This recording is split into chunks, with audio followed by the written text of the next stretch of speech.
అన్న ఇది సీఎం రేవంత్ రెడ్డి గారు ఏమన్నారంటే తెలంగాణ వచ్చేసి ప్రపంచంతో పోటీ పడుతుంది అని చెప్పేసి అన్నారు. అంటే నిజంగానా ఏంటి? నిజమే.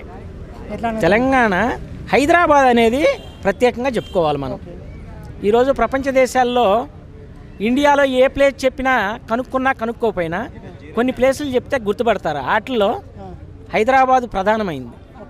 ఖచ్చితంగా ప్రపంచ దేశాల్లో ఏ దేశంలో ఉన్నవాడైనా హైదరాబాద్ అనే పేరు చెప్పగానే ఇమ్మీడియట్లీ హైదరాబాదు గుర్తు తెచ్చుకుంటారు. గుర్తొచ్చేది అదే. మంచి పేరున్నది కూడా హైదరాబాదు. కానీ ఏమంటారు అంటే కొందరు ప్రపంచంతో పోటీ కాదు, ఫస్ట్ విద్యార్థులను ఆదుకోండి, వాళ్ళకు ఉద్యోగాలు కల్పించండి, ఆ తర్వాత మీరు ప్రపంచంతో పోటీ పడండి అని చెప్పేసి అంటా ఉన్నాం. విద్యార్థుల సమస్యలు తీరుస్తూనే మనం ప్రపంచంతో పోటీ పడవచ్చు. ప్రపంచంలో పోటీ పడాలంటే ఒక విద్యార్థుల సమస్య తీర్చినంత మాత్రాన ప్రపంచంతో పోటీ పడలేం.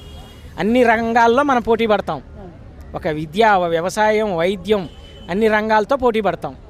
అందువల్ల తెలంగాణ ప్రపంచంతో పోటీ పడుతుంది. అదేం తప్పేం లేదు.